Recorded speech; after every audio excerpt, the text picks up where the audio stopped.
Ascultați și analizați, cei cunoscători de engleză.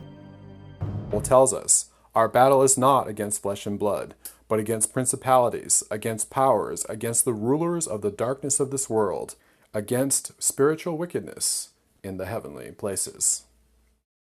Our enemy in fighting abortion is not primarily the abortionist, the courts, or those who are advocating for abortion rights. The enemy is the one who is a murderer from the beginning, Satan, and the spiritual forces under his command. Throughout history, certain pagan cultures have sacrificed human infants to their deities as part of a complicated ritual in return for favors asked of them. While few of those involved in abortion today are consciously engaging in child sacrifice, that is precisely what abortion is: the sacrifice of a human life for the convenience or needs of others. In that respect, it is no less barbaric than the human sacrifice practiced to ensure, for example, a successful harvest. But beyond this, there is a spiritual, satanically inspired dimension that gives frightening realism to abortion's identification with literal child sacrifice. The Bible supports this idea, as often we see a particular action viewed by God as something of a more overtly occult nature. Rebellion is called witchcraft. Immorality is likened to idolatry. Hatred is akin to murder. And thus abortion is child sacrifice. To discover the origins of child sacrifice, we can examine a key passage of Scripture. Genesis 19 gives the account of Lot and his daughters, some of the early ancestors of mankind. And Lot went up from Zoar and stayed in the mountains, and his 2 daughters with him. Then the firstborn said to the younger, "Our father is old, and there is not a man on earth to come into us after the manner of the earth." Now it so happens that there were men available just a few miles away geographically, but they meant something different. The earth is, throughout Scripture, a symbol of the fallen, unregenerate realm. James tells us that there is a wisdom from above that is pure and peaceable. But there is also a wisdom from below, which is earthly, natural, and demonic. In the same way that many modern feminists want men purely on their own terms, Lot's daughters wanted a man in this manner of the earth. So they made their father drink wine that night and laid with him.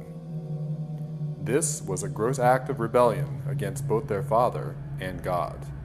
As a result, both daughters had children. The oldest daughter's son was named Moab. His descendants, the Moabites, ultimately became an idolatrous nation that was one of the primary enemies of God's people, Israel. The youngest daughter's son, Ben-Ami, became the father of the sons of Ammon. 1 Kings 11:7 calls Moloch the detestable idol of the Ammonites. The name Moloch in Hebrew means to ascend the throne, or, in other words, to usurp God's authority. Leviticus 22 tells us that Moloch worship involved the sacrifice of one's offspring.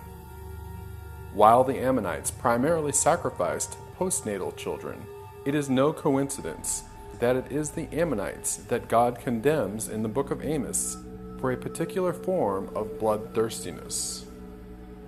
For 3 transgressions of the sons of Ammon, and for 4 will I not revoke its punishment, because they have ripped open the pregnant woman of Gilead in order to enlarge their borders.